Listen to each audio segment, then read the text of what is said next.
iray amin'ireo tranga ara-piarahamonina miantraiky amin'ny malagasy maro ny herisetra mifototra amin'ny mahalasy sy ny mahavavy. Vao mainka nahazo vahana izany naritra ny fandalovan'ny Covid-19. Zavatra tsapa fotsiny angambany hoe taorianan'ilay Covid-19 somary niakatra le resaka fanolanana dia taorianan'izay ny na le resaka herisetra mifototra mahaolona koa raha somary ohatrany hoe hita niakatra taorianan'ilay Covid-19. Ny tombo ny isan'ny olona nanantona ny toerana ahafahana manao fitarainana nanomboka ny taona 2024. Fanolanana atao amin'ny ankizy zany izahay angambany raha mifaritra tena mahita any amin'ny manodidididina ny 20 any ao anatin'ny volana ny fanolanana atao amin'ny ankizy. Ho an'izay tonga atao aminay ihany zay zavatra teneniko zay amin'ireo distrika 5 mandrakotra ny faritra Menabe. Misy amin'izy ireny no diso fanantenana ny alamaina ny fianakaviana ny mpanao ratsy tafatsoka. Président Fikotana aloha namboatsy amin'ny maha président Fikotana azy nanao rapport nanao mombamomba zay raha rehetra ihany fa le mpitany filaminana rotsy ny raha zay moa tamin'ny CB tegny na tamin'ny population tegny nandalo tribunal aby aza zaka. Etsy an-daniny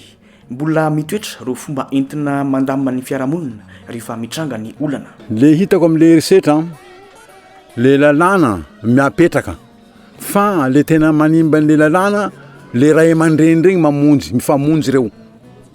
dia tena manao arrangement nefa zany zavatra faferan'ny lalàna mihitsy zany tsy azo atao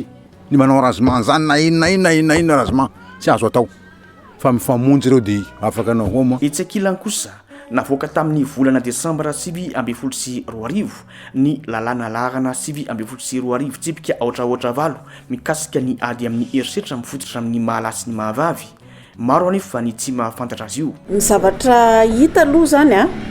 dia be loha tsy mahafantatra an'ilay lalàna. Fanontaniana ovalinina atao anatin'ity fandarana ity ny hoe inona ireo sakana tsy ahafahana mampiatra ny lalàna edina amin'ny herisetra. Fanadihadiana natao tany Morondava faritra Menabe ny volana Aogositra 2022 ary novatsian'ny tetikasa USAID Health Policy Plus Arabola.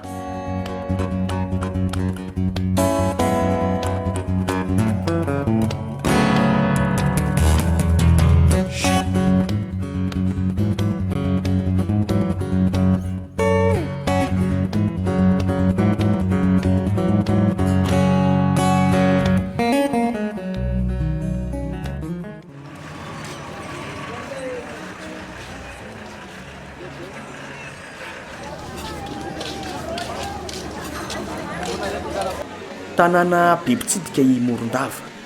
ananany porapasika mahasarika tsy ho lazaina intsony ny lalamben'ny Baobab toerana ahitana ireo karazana herisetra amin'ny endriny rehetra ihany koa i Morondava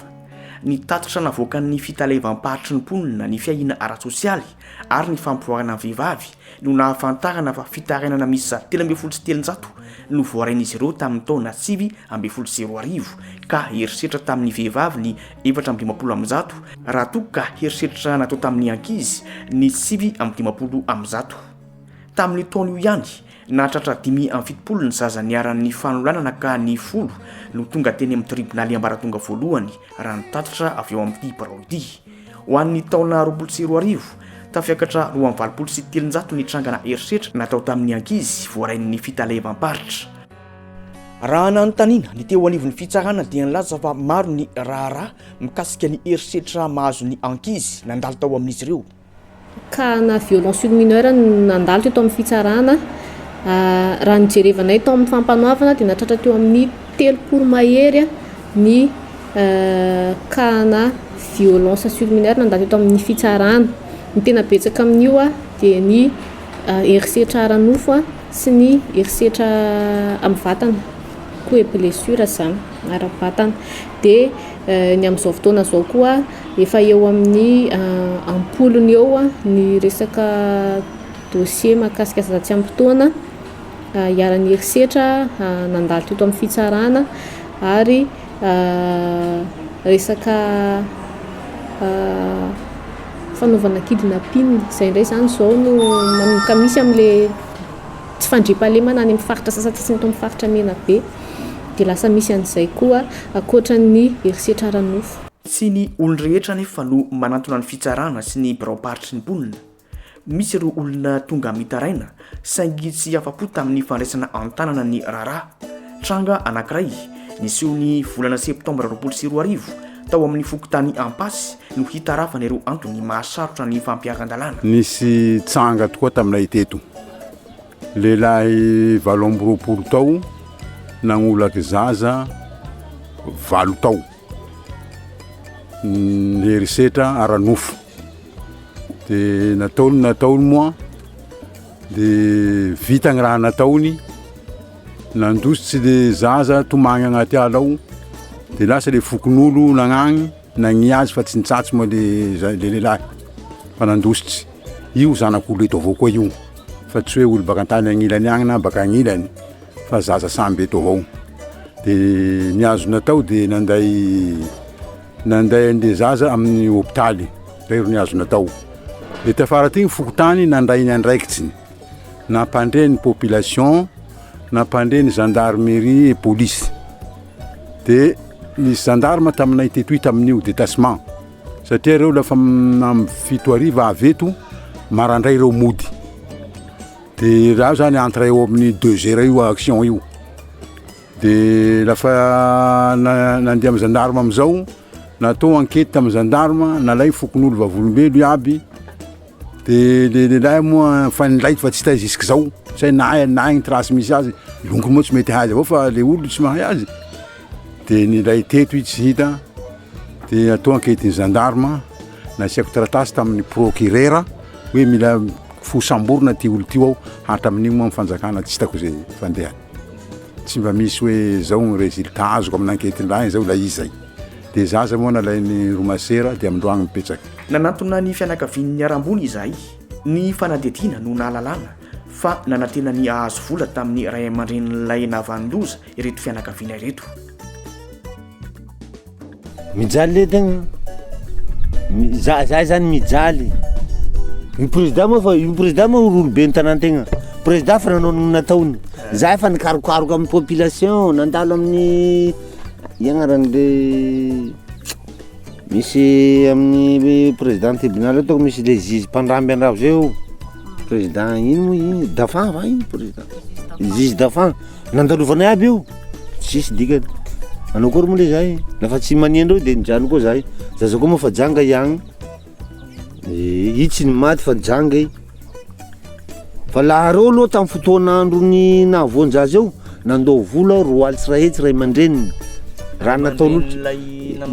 io reo tsy andany io ary nifona reo zany tamin'ny fotoan'andro de vola 2 hetsy ro nomendreo anay. Saiko nagneky zahay mifiraisa-monina nefa kosa laha ny vola koa raiky zay manao an'izao hoe nareo sagnagna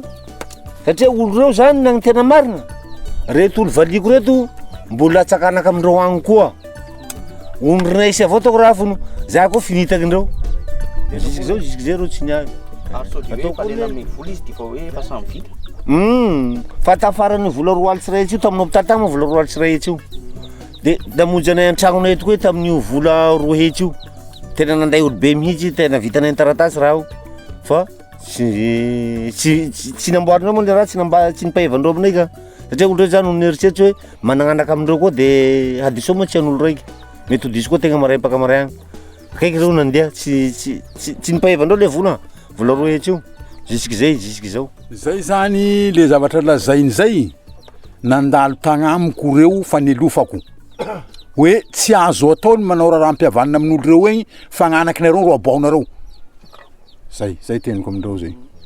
De nefa raha kampanazavandreo zany tsy azo koa le vola avy. Zay fa na resaka vola aloha de tsy hitako tsy haiko mikasiky vola zao. Tsy zavatra fantsiko mikasiky vola. Na 2 alitsy rahetsy zao tsy hitany masoko zao. Nantaratasy fanekenandreo tsy soniako zany satria zavatra tsy nakako tena halako mihitsy hoe zao mitady any zala avao avy agnamiko aty fa tsy misy hoe resaresaky ino zao agny zay.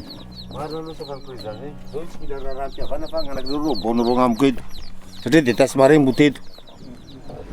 tena olana karazana niandry arrangement zany le ray aman-dren'le zaza victime de kanjo amin'ny fotoana zay mitsaboany an'le zanany tany amin'ny hôpitaly efa nampandosirina le ankizy lahy. dia nanao fitarainana taty amin'izay zany le ray aman-dren'ilay zaza nanao signal chef-fokontany nanao signalement taty amin'ny population dia zay vao nanao office de signalement nalefa tany amin'ny fitsarana dia tonga tany amin'ny fitsarana moa le raha natao ny fanadihadiana rehetrarehetra sy fitadiavana le nanao an'le fanarota mamafady amin'ilay zaza fa tena nandositra le lehilahy. Tsisy ninona azo natao mihitsy zany tamin'ny kanankiray iny sa hoe nanao tsisy azo atao satria ireo fitsarana no tokony hanao an'izay satria efa tapitra teto aminay zany fa nalefa tany amin'ny fitsarana dia anjaran'ny fitsarana indray no manohy an'le dingana tokony ho fanasaziana le nanao fanararotany. Ny tena olana lafa zahay zany manao an'izay lalàna zay ka lefa le olo mandositsy dia mitory zahay magnano gendarme fa fanjakana koa tsy dia mandray andraikitra loatra fahitako azy tsy dia hitanao tonga dia hoe avy reo manao an'le action mitarazoko be dia rava eo. Na dia teo azy zany tafahoana tamin'ny procureur ihany ny renin'ilay zaza ny volana oktobra 2024 mbola tsy tody hatramin'ny farany nefa ny fanenjehany ilay nanao heloka. Inona ary no azo anazavana izany? Amico Philbert mpanao gazety sady mpisehatra eo anivon'ny tambazotra miady amin'ny herisetra no nampiaon'ilay reny tamin'ny procureur tao Morondava. Dia nandritra ny fanentanana nataonay ta Kisirasira Antsimo teo Bazary kely dia nisy renim-pianakaviana namonjy anay fa anisany victime zany izy satria zanany niarany herisetra zaza mbola eo amin'ny 9 sa 10 taona eo zay tany amin'ny fokontany Ampasy. Dia hoy izy moa zany zahay niteny taminy hoe aleo tsy tenenina eto amin'ny micro zao zavatra manjo zao fa aleo tsika mihona amin'ny toerana hafa. Dia rehefa vita moa zany igny raha pitsony igny zany le ray aman-dreny namonjy ahy dia nanambara ny zavananjo ny zanany. Izay ny zavan'izy fanontaniana Amico inona marina ny tena olana na tonga n'ilay ratsy tody hatramin'ny farany ary na tonga n'ilay nanao ny heloka ho nandositra.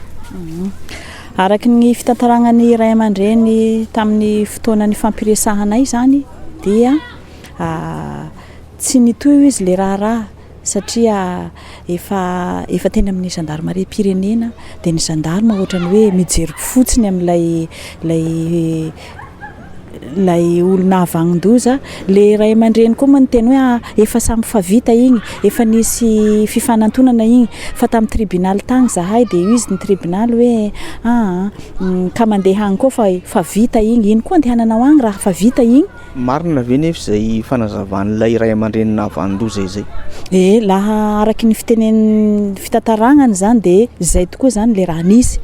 Dia farany moa hoy aho zany niteny taminy hoe non tsy hisy an'izany fa andao anao koentiko amin'ny procureur. Lay procureur moa zany efa affecté tamin'ny volana Desambra teo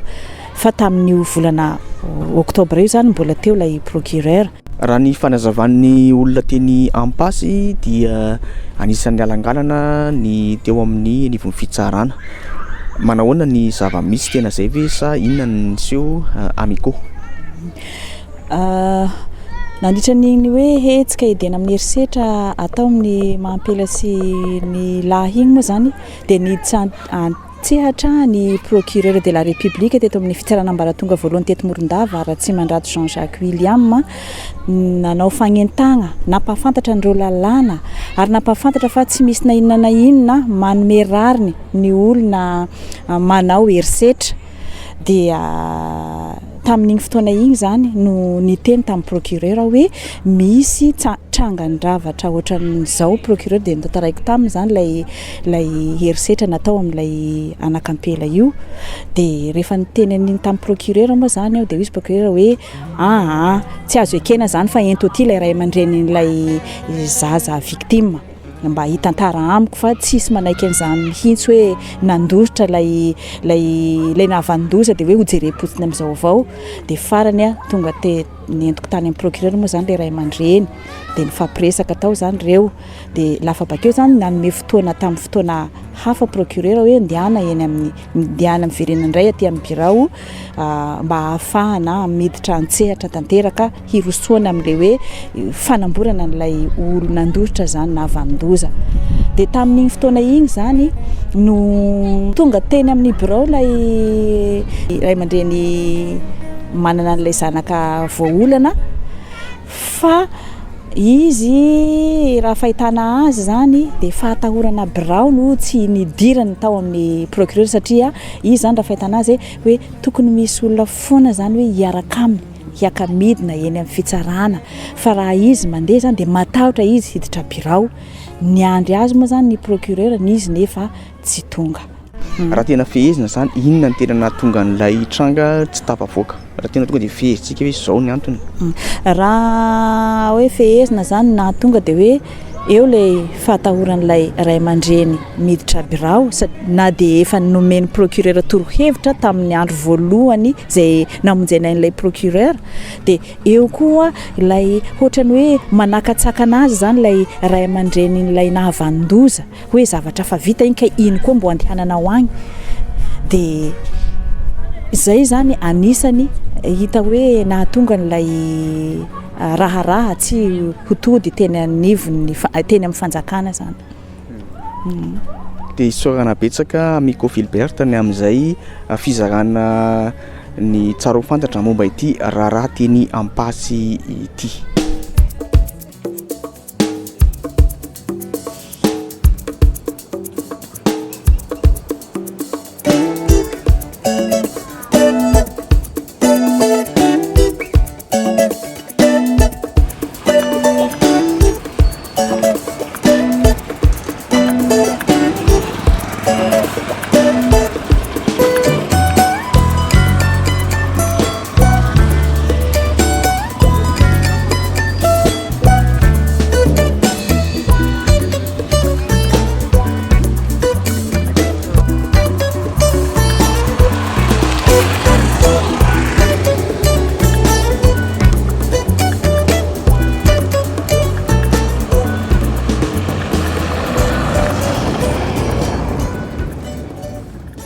Mbola manjaka ny raharaha-pihavanana amin'ny fandaminana ny raharaha toitony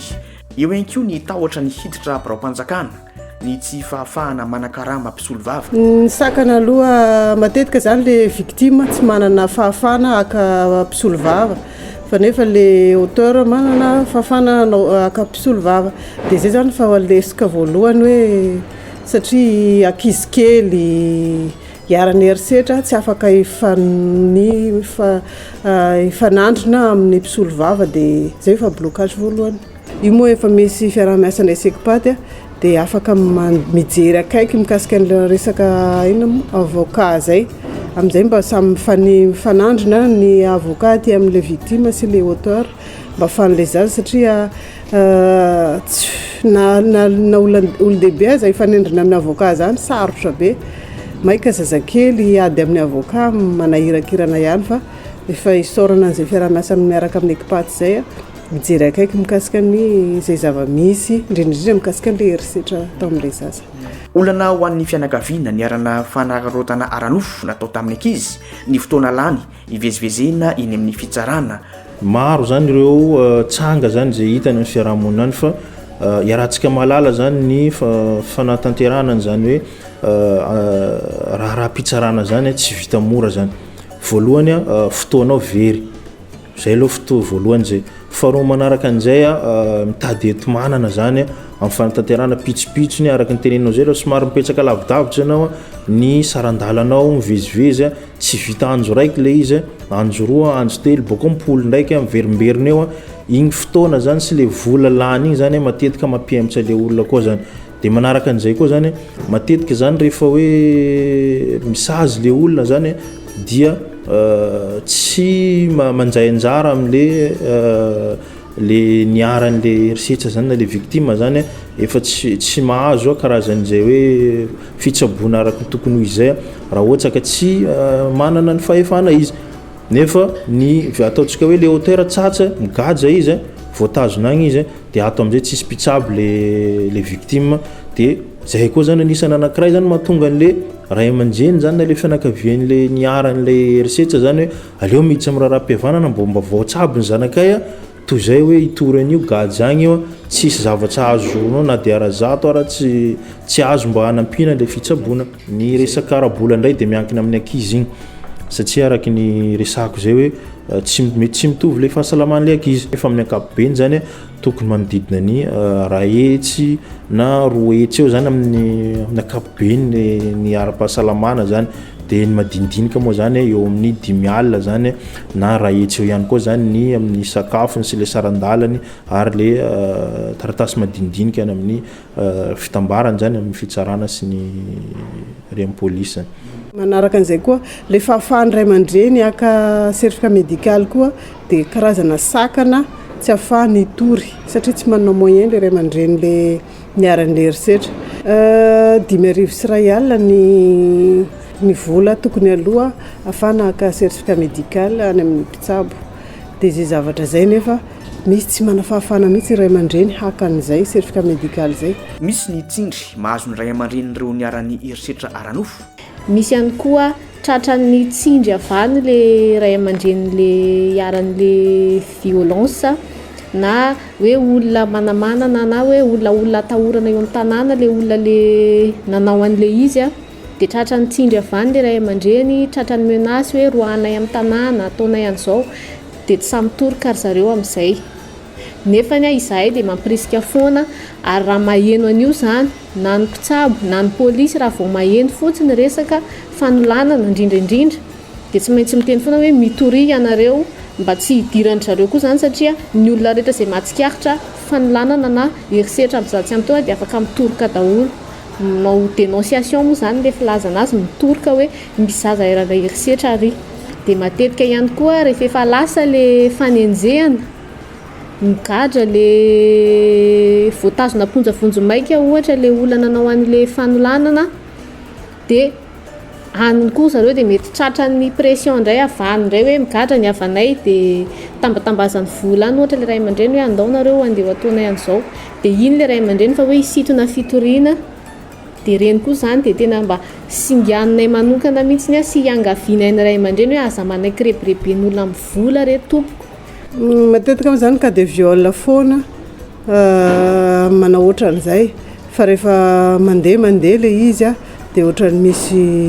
misy ohatran'ny karazana misy intervention ataon'le nanao ny erisetra de lasa lesika be zay zavatra zay. Misy tena hoe misy manao intervention sy nahoana mety fiseho an'izay inona zay intervention hoe au niveau an'izy ohatran'ny karazany misy mpanelanelana le rehefa tonga any amin'ny fitsarana le izy ohatran'ny hoe misy olo mahafantatra ohatran'izany. Misy mahafatatr'olona de mivoaka ho azy hoe vita ho azy ve izy amin'izay de ohatran'ny karazana dossier classé le izy rehefa tonga any.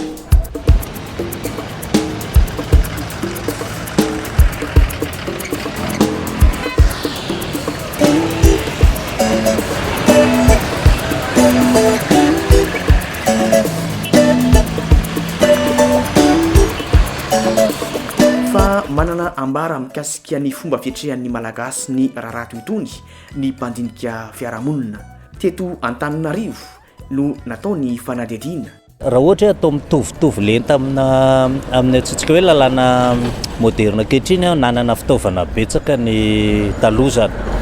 Raha ohatra zao ohatra hoe nisy olona nanao ny tsy mety teo amin'ny fiarahamonina de misy karazana fomba fanao ara reo zavatra mamofady zany de mbola misy ara fomba mety ahafahana manala n'iny fady iny zany hoe nanota fady le olona de mety misy fomba nahafahana nanala n'iny fady iny fombafomba arakarak'izay fomba ara-kolotsaina zany eo amin'le toerana ny ala fady ny ala ondrana sy ny karazany de mety ho afaka reny zavatra eny le izy fotsiny le mpiarahamonina zay no averina foana hoe le fiarahamonina taloha mirahina be le izy de tsy misy mani mihitsy fa amin'ny akapobeny rehefa ekeny le zay nitendrena na le zay ray aman-dreny eo ka hoe iny zany no andaminana ny raharaha de voalamy matetika voalama foana ny raharaha sady ratsy zay ho any tsara satria mety tsy de tena fanaraka amin'ny naipon'le olona iny fa le fiarahamonina taloha moa tsy le olo tokana ny zava-dehibe fa le fiarahamonina ka indraindray mety hoe maratra le olo tokana fa fa tsy maintsy manaiky izy le fiarahamonina kapobeny zany mety niarany herisetra azy izy dia mety mbola azo eritreretina hoe vitany iny manaiky an'izay satria ny ray aman-dreny na ny zokiolona nanaiky an'izay dia mety azony atao zay zavatra zay aty amin'ny lalàna moderna manahirakirana ihany marina fa hoe efa manomboka mandeha zany zao ny adevitra ny aminay andao ataontsika raharaham-pihavanany fa misy sokajin-dalàna dia miteny mihitsy reto tsy afaka ataonareo raharaham-pihavanana ohatra raha isitsika zany zao le lalàna farany amina resaka hoe fanolanana iny zany zao tena sarotra be mihitsy ny hoe hanao raharaham-pihavanana raha vao nisy fanolanana fa enjana denjana ditantsika amin'izany fa manomboka zany miala amin'le fomba fandaminana taloha fa miditra amina fomba fandaminana andao ataontsika hoe moderna zany raha izay ny fijerin'ny mpandinika fiarahamonina nanantona ny ministeran'ny mponina sy ny fiahina ara-tsosialy ary ny fampivoakana ny vehivavy izahay inavy ireo sakana amin'ny fampiakan-dalàna momba ny ady amin'ny herisetra ny zavatra hita aloha zany dia be dia be aloha tsy mahafantatra an'ilay lalàna ary io ny ezaka be ataon'ny ministeran'ny mponina zany amin'izao mampafantatra an'ilay lalàna hoe misy ny lalàna izay miaro amin'ny herisetra mifototra amin'ny malaso ny mavavy zay aloha ny tena anankiray ngeza be avy eo indray koa nefa ny misy mahafantatra an'ilay lalàna fa tsy mahafantatra izy hoe hiarany herisetra misy koa mahafantatra fotsiny zany hoe misy ilay lalàna fa ny andinidininy ao anatin'ilay lalàna ihany koa zany tsy fantany efa nanomboka nandeha zay nanao ny fanetana na ny fampiofanana na dia mbola tsy voaka ary ny décret momba ny le lalàna sy ny fampiarana anazy ary nandritra ny reo fandehananareo no nahitanay an'izay hoe mbola tsy azo ndraitrarehetra tsara hoe inona ny tena anjara ndraikitrany ao misy vao miteny ay ve moa anjaranay zany misy mieritreritra zany hoe ohatra zao ny resaka fitorohana ny resaka signalement zao ohatra dia misy mieritreritra hoe tsy anjarantsika